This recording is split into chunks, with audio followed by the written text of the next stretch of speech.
말씀을 듣고 있는데요. 사람마다 욥기를 좋아하는 이유가 있습니다. 토마스 칼라에겐 지난주 말씀드렸는데요. 펜으로 쓰여진 모든 것 중에 가장 위대한 저술이라고 했습니다. 모든 사람의 성서가 욥기다. 왜냐하면 끝없는 인간의 문제, 인간의 운명과 인간에 대한 하나님의 섭리에 대한 최초의 기록이 욥기이기 때문이라는 겁니다. 욥기는 자유분방한 피치로 쓰여져 있고 성실, 정순, 시적인 선율, 그리고 아름다움과 인종, 그리고 오래 참고 견디는 이제 그런 내용들이 여기 있기 때문에 자기는 욥기를 최고의 책이라고 여긴다. 프랑스 계몽 철학자죠. 볼테르는 그 불어난 철학 사전이라는 곳에서 그도 마찬가지입니다. 욥기를 가장 고대의 글 중에 고상한 귀중한 글 중에 하나라고 높이 지켜 세웁니다. 그러나 그가 욥기를 높이 세우는 이유는 욥기가 모세오경보다 먼저 적혔다. 이건 이제 틀린 말이죠. 욥이라는 인물은 모세보다 오래전 인물이지만 욥기는 모세오경 그 다음에 적혀진 게 이제 그겁니다. 그래서 이제 그는 이렇게 이야기합니다. 구약 성경이 가장 먼저 적힌 책이라는 것을 부인하는 증거가 욥기이기 때문에 자기도 욥기가 좋다는 겁니다. 유대인이 아주 싫어했는 거예요. 그래서 성경과 유대인들의 기만성을 폭로하는 책이 욥기라는 거예요. 그래서 욥기에 보면 하나님 여호와가 나오는데 이제 볼테르는 욥기는 이방 사람이 또 유일신을 섬겼다면 유대인의 유일신은 거기서 영향받은 거 아닌가. 이제 그런 것들을 이제 욥기가 보여준다는 겁니다. 그래서 자기는 욥기를 좋아한다. 도스토옙스키입니다. 가라마초프가의 형제들의 기권에 보면 조시마 장로가 이제 욥기를 자기가 어떻게 접하게 되고 했는 거를 그 알로샤라는 그 제자가 쭉 정리한 게 쭉 나옵니다. 조시마 장로는 유년 시절부터 욥기를 눈물 없이는 읽을 수 없었다고 말합니다. 한시적인 지상의 얼굴과 영원한 진리가 욥기에는 맞닿아 있다고 봅니다. 많은 비밀이 해결되고 계시된 책이 욥기다. 모든 것을 감동시키고 화해시키고 용서하시는 하나님의 진실을 보게 하는 것이 욥기다. 우리가 욥기를 좋아하는 이유는 또 뭘까요? 저는 세 가지라고 봅니다. 하나는 욥기를 읽다 보면 욥이 당한 고난을 보다 보면 내가 당한 고난과 욥이 당한 고난을 이렇게 비춰보게 되고 좀 자유로워집니다. 우리는 고난 당하면 항상 이렇게 생각하거든요. 내가 저 사람 잘못 만나서 저 사람한테 이런 고난 당하다. 그래서 막 억울해하고 나만 이런 거 당하나. 그래서 내가 손해보나. 근데 욥기를 보면 그렇지 않다는 겁니다. 욥기 19장에 보면 욥이 당한 고난이 나옵니다. 형제들은 욥을 떠납니다. 가운데 있는 사람들은 욥을 외면합니다. 여러분 누구로부터 외면당할 때 욥이 먼저 외면당했다는 것을 기억하시면 됩니다. 친척이 자기를 버립니다. 가까운 친구 연락하지 않습니다. 종은 그전에는 내가 들어오면 다 일어섰습니다. 그런데요, 내가 들어와도 일어나지 않습니다. 여러분 아마 젊었을 때는 여러분이 가면 환영받았을 겁니다. 여러분이 노인이 되면 환영받을 거예요.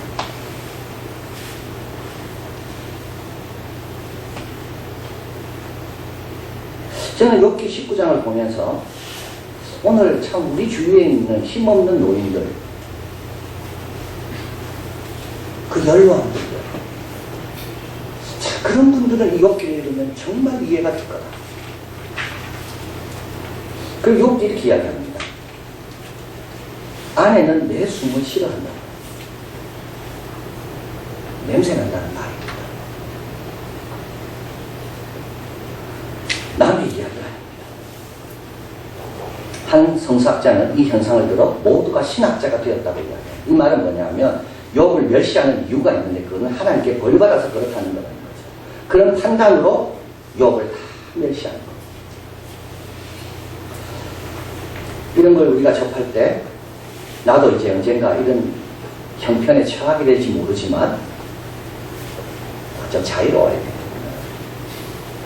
그리고 예수님도 뭐라 이야기하시나요? 저들이 하는 거 내버려 둡니다. 왜? 저들은 모르고 저러니까. 그래서 오히려 예수님은 용서하시잖아요. 사람들이 나를 왜 외면할까? 모르고 저러니까 용서하는 거죠. 두 번째, 우리가 또 욥기를 좋아하는 것은 우리 하나님의 계획을 봅니다. 욥기를 쭉 읽어보면 욥기가 하나님께 다 불평하는 게 나오는데 이게 아주 중요한데요. 불평은 하나님께 해야지 해결이 있는 겁니다. 그래서 우리가 작년 성경학교에서 배운 것도 그겁니다. 단식은 하나님께 해야 해결이 있는 것이 사람에게 해가지고는 그건 뭐가 되냐면 출애굽 때 불평하다가 진노받은 그거밖에 안 됩니다. 불평을 사람한테 하는 사람은요 하나님이 진노를 받습니다. 그러나 불평을 하나님께 하는 사람은 하나님 그걸 듣고 하나님의 뜻을 가르쳐주십니다. 근데 욥도 보면 그렇습니다. 하나님께 막 탄식하잖아요. 그러다가 어느 순간부터 되면 그의 바라는 것으로 바뀌게 됩니다. 그래서 욥기를 연구하는 사람은 욥기에는 그가 아는 것과 바라는 것이 이어져 나온다는 거예요. 아는 거는요 불평거리입니다. 근데 갑자기 바라는 것이 생기는 거예요. 하나님께서 빛을 내주는 거예요. 마지막으로 우리가 욥기를 좋아하는 욥기에는 우리 예수 그리스도를 미리 보게 하는 내용이 있습니다. 욥은 이렇게 말합니다. 하나님과 나 사이에 누가 좀 중재를 해줬으면 좋겠다. 중재할 분은 예수님밖에 없어요. 그 아들밖에 없습니다. 욥은 하나님과 막 싸우다가 이렇게 말합니다. 나의 구속자는 살아계시다. 그건 하나님 아닙니다. 지금 하나님과 싸우고 있거든요. 또 다른 하나님. 그래서 욥기를 읽다 보면 이분이 누굴까? 욥이 의지하는 이분. 지금 하나님한테는 크게 들고 있고 자기의 어떤 억울함을 호소해줄 또 다른 분을 욥이 찾고 있는데 그분이 누굴까? 그래서 욥기를 가만히 보다 보면 나 보신 메시아. 그러나 그분은 그때 왔지만 실제로 욥이 불평할 때 하나님 곁에 계신 분이죠. 그 예수님을 우리가 미리 만나게 됩니다. 자, 오늘 본문은 이렇게 시작합니다. 4절입니다. 한번 읽어봅니다. 나의 원망이 사람을 향하여 하는 것이냐? 내가 어찌 초법하지 아니하겠느냐? 욥은 이제 자신이 벗어나고 싶은 현실에 대해서 이제 불평하다가 이제 오늘 본문 21장에 오면 이거는 사람을 향하는 것이 아니고 사람의 일이 아니고 나는 지금 하나님께 내가 좀 저항하고 싶다. 왜 그러냐 하면 하나님이 행하신 일을 보니까 도저히 용납할 수가 없다. 이렇게 나오는 겁니다. 그래서 5절 한번 읽어봅니다. 너희는 나를 보아라. 몰라라. 손으로 입을 가리우라. 이 말은 뭐냐면 내가 지금 말하는 걸 너희들이 들으면 너희도 다 놀랄 것이다.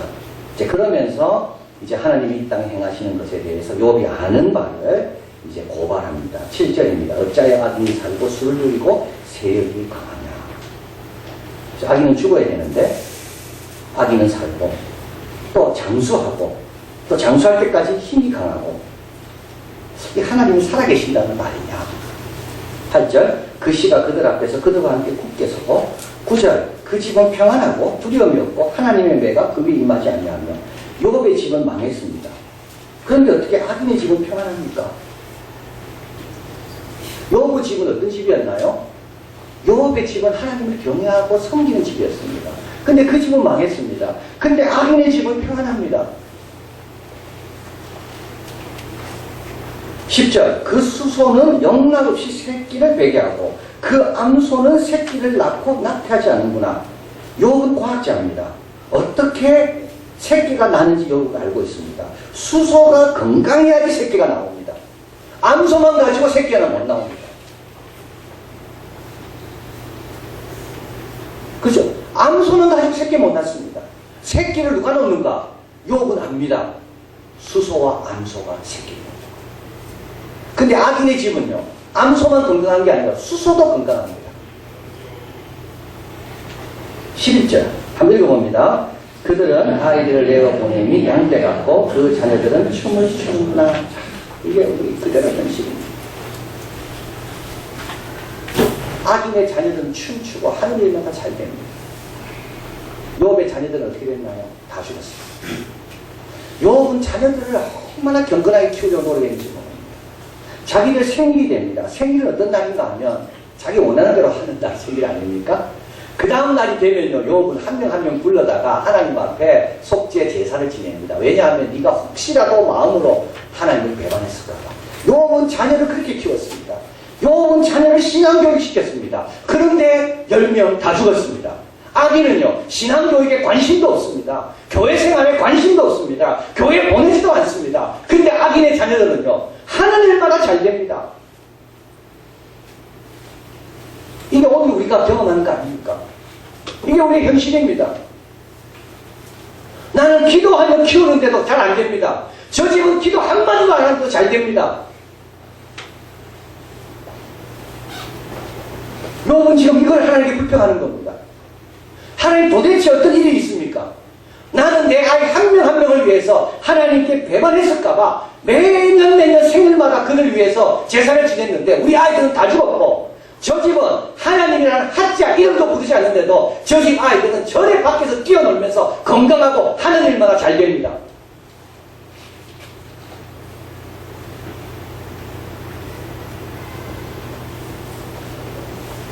(13절) 그 날을 형통케하게 지나다가 경각간의 음부에 내려가는 이 말은 뭐냐면 죽는 순간까지도 편안하다는 겁니다. 죽을 때는요 하나도 안 아픕니다. 잡는데 그 다음날 죽은 겁니다. 어떻게 아기를 그렇게 데려가냐 이겁니다. 이건 마지막 고생 좀 많이 시켜서 그 주위를 보는 사람이 좀 교훈을 깨닫게 해야 되잖아요. 아, 아기는 잘 살아도 마지막은 되게 어렵구나. 근데 하나님 어떻게 한다고요? 죽는 순간도 편안하게 데려간다는 겁니다. 그래서 욥이요, 이런 걸 볼 때 너 입을 좀 가려워라. 우리 하나님이 이런 하나님인가? 14절 욥을 현대적이라는 뜻이 여기 있습니다. 같이 읽어봅니다. 그러할지라도 그들은 하나님께 말하기를 우리를 떠나소서 우리가 주의 도리 알기를 즐거워하지 아니하나이다. 자, 하나님한테 함부로 말합니다. 떠나라고. 하나님 없이도 얼마든지 살 수 있다고. 하나님 귀찮게 하지 말고 사라지라고. 그러면요 진노가 내려와 죽어야 됩니다. 그런데 죽지 않습니다. 하나님을 조롱하는 무신론자들의 수많은 책들 출판될 동안 하나님께서 가만히 내려주십니다. 오히려 그런 책들이 베스트셀러다. 하나님은요 가만히 보고 계십니다.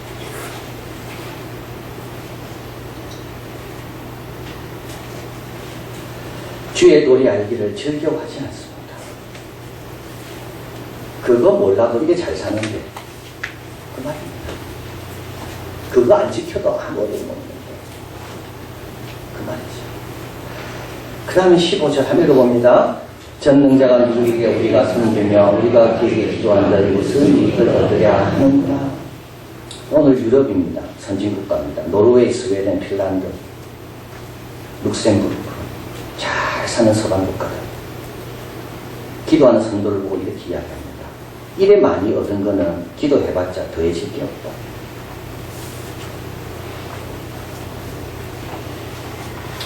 요 기도해도 자식 죽는 거 안 봐요. 요 기도해도 저렇게 실패한 거 보지 않았냐. 우리는 기도 안 해도 이게 잘 산다. 그리고 여기에 더 할 것이 없으니까 기도할 필요 없다.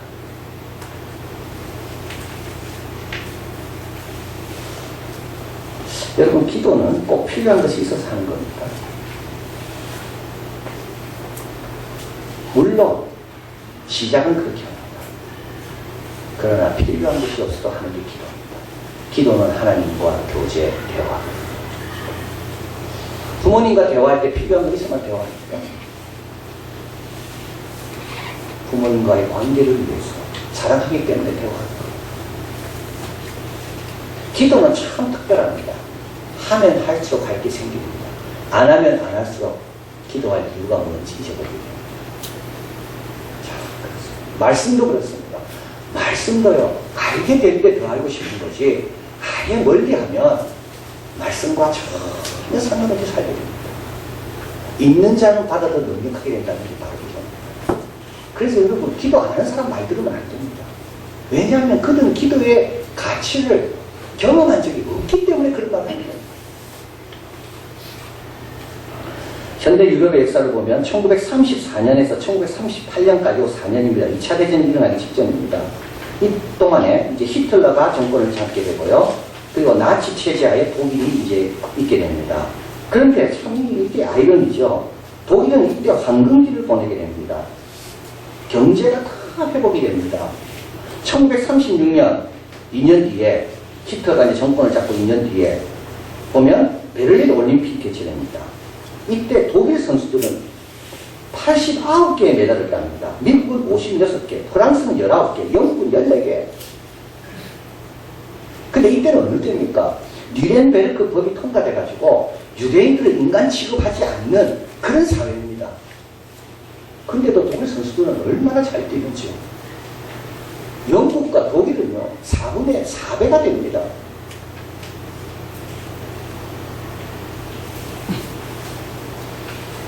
베를린 올림픽 때 송기정 선수하고 남승명 선수께서 마라톤에서 금메달과 동메달을 땄습니다.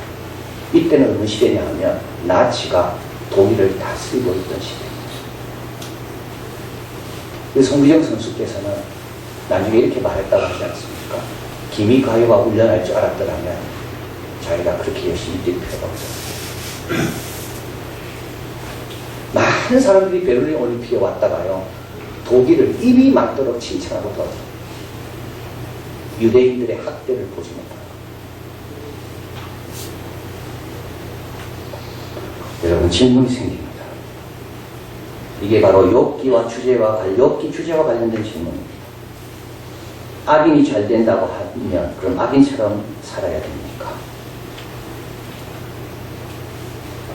자, 이게 중요한 질문이죠. 의인이 별 소득이 없다면 그럼에도 불구하고 의인의 삶을 살아야 됩니까? 이 질문.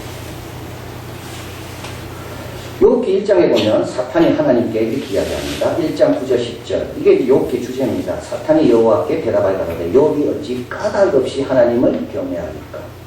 주께서 그와 그 집과 그의 모든 소유, 이걸 삼중의 축복이라고 우리가 배웠습니다. 본인과 집안 식구들과 소유물, 이 세 개를 산울로 울타리로 부르심이 아닙니까? 주께서 그 손으로 하는 바를 복되게 하사 그 소유물로 땅에 널리게 하셨습니다. 다 이런 이유 때문에 하나님께 열심히 섬긴다는 겁니다. 그러나 이 그와 집과 소유물을 하나씩 쳐보십시오. 욥은 틀림없이 기도 안 할 겁니다. 말씀 안 들을 겁니다. 예배 안 드릴 겁니다.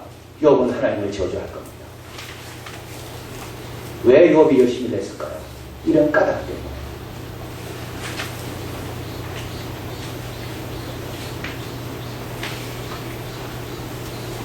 다니엘과 세 친구들은 왕이 만든 신상에 절하라고 명령을 받았습니다. 그런데 절하지 않습니다.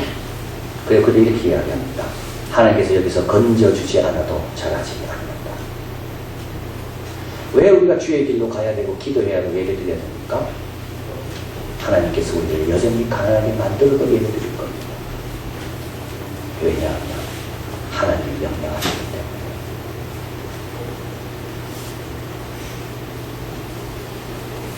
저는 예수님을 생각을 해보게 됩니다. 예수님께서 사탄 시험 받을 때 천하만국 영광 다 보여주었습니다. 그거 나에게 절하면 이거 다 준다고 했습니다. 예수님이 왜 절하지 않을까요? 예수님은 그것보다 더 많은 걸 갖고 계시거든요. 우리는 누굽니까? 더 많은 것을 갖고 있는 사람입니다. 이 세상에서 조금 성공하려고 그것 때문에 신앙생활하는 그런 자입니다. 우리는 우리 자녀 넘친 자들입니다. 그거와 상관없이 주의 길을 가는 자들입니다. 이게 욥기를 통하여 우리에게 주시는 교훈입니다. 그래서 한 목사님이 이렇게 말했습니다. 욥기는 우리의 믿음의 외식성, 믿음의 기만성, 그거를 고발하는 책이요.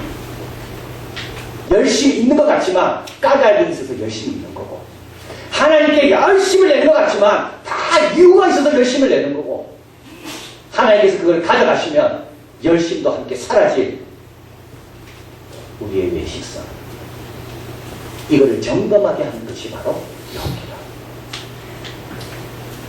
욥은 이렇게 고백합니다. 10절 한번 읽어봅니다. 나의 가는 길을 오직 그가 아시나니 그가 나를 단련하신 후에는 내가 정금같이 나오리라. 그가 나를 단련하신 후에 내가 부자가 되리라. 그가 나를 단련하신 후에 우리 자녀들이 성공하리라. 이런 뜻이 없습니다. 그가 나가 단련하신 후에 내가 정금같이 욥의 변화. 11, 12절. 내 발이 그의 걸음을 바로 따랐습니다. 이유가 있어서 바로 따른 게 아닙니다. 당신의 걸음이기 때문에 바로 따른 겁니다. 내가 그 길을 지키고 치우치지 아니하였고 그분의 길이기 때문에 그렇습니다. 그의 입술의 명령을 어기지 아니하였고 명령을 어기지 않는 이유는 딱 한 가지, 그분의 입술로부터 나온 명령이기 때문에 어기지 않은 겁니다. 일정한 음식보다 그 입의 말씀을 귀하게 여깁니다. 이 일정한 음식이라는 말은 어떤 뜻이냐면 나에게 주어진 양이 있습니다. 근데 나는 그것보다 더 달라고 이야기하는 거예요. 그리고요, 끝입니다. 그래서 복을 달라는 게 없습니다. 그래서 우리 가정 잘 자게 해달라는 게 없습니다. 이걸로 끝인 겁니다. 그의 길이기 때문에 바로 따랐고, 그의 입술로 나온 거기 때문에 지켰고, 그의 말씀이기 때문에 일정한 음식보다 더 사랑합니다. 이게 끝인 겁니다. 하나님이 원하시는 게 바로 이겁니다. 그리고 어떻게 될까요? 하나님이 기뻐하십니다. 우리가 의인의 삶을 살고 복된 길을 걸어갈 때 우리 아버지가 기뻐하십니다. 두 번째 복의 근원이 됩니다. 욥기 22장 30절 읽어봅니다. 무지한 자가 아니더라도 건지심이 내 손이 깨끗함을 인하여 그런 자가 건지심을 이루리라. 무지한 자가 아니더라도 건짐을 받는데 그 이유는 딱 한 가지입니다. 손이 깨끗한 자가 그를 위해 기도했기 때문에 건지심을 이루는 겁니다.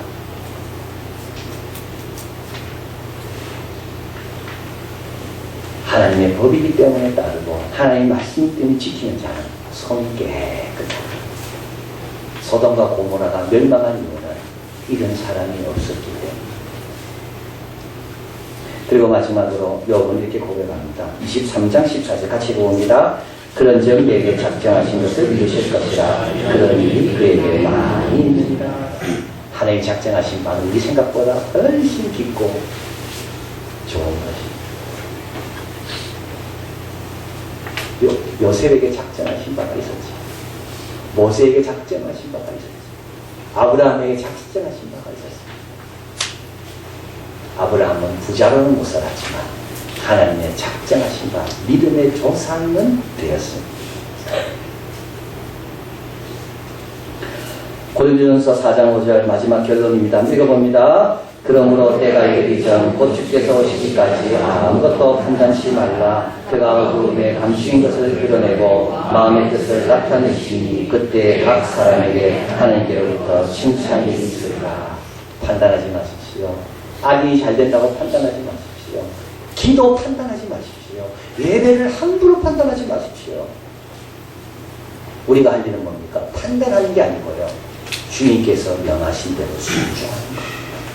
그러면요, 아버지 기뻐하시고 우리 손은요, 남에게 복을 끼치는 손이 되면 그러면 우리의 인생은 주님이 작정하신 바를 이루는 복된 인생이 됩니다. 이런 삶을 살게 되기를 진심으로 바랍니다. 살린 하나님 감사합니다. 오늘도 이 자리에 왔습니다. 기도 많이 하게 해주십시오. 예배 열심히 드리게 해주십시오. 하나님 하지 않으면 더 하기 싫어지고 더 멀어집니다. 하다 보면 더 가까워지게 되고 더 깊이를 알게 되고 더 소중한지 알게 됩니다. 열매가 있든 없든 상관하지 않습니다. 우리 위에서 아버지가 기뻐하시면 됐고 또 이 모든 과정은 나에게 작정된 그 귀한 바가 있기 때문에 주님께서 인도하신다는 것을 믿고 판단하지 말고 아버지께 맡기고 주님 오실 때까지 우리 주가 보이신 생명의 길로 잘 달려가는 우리들이 되게 하여 주시옵소서. 소돔과 고모라는 부자가 없어서 망한 게 아닙니다. 소돔과 고모라는 똑똑한 사람이 없어서 망한 게 아닙니다. 소돔과 고모라는 손이 깨끗한 사람이 없어서 망했습니다. 우리 대한민국, 우리 사회, 주님은 지금도 손이 깨끗한 자를 찾고 계시는데 저희들은 예수님이 가신 그 길을 바라보며 저희들도 경건하고 의롭고 바르게 주어진 길을 열심히 진실되게 잘 가서 모든 것을 화해시키고 화목케 하시고 용서하시고 모든 것을 아름답게 하시는 그 아버지의 그 결말을 볼 때까지 잘 감당하는 우리들이 되게 하여 주시옵소서. 예수 그리스도 이름으로 기도하옵나이다. 아멘.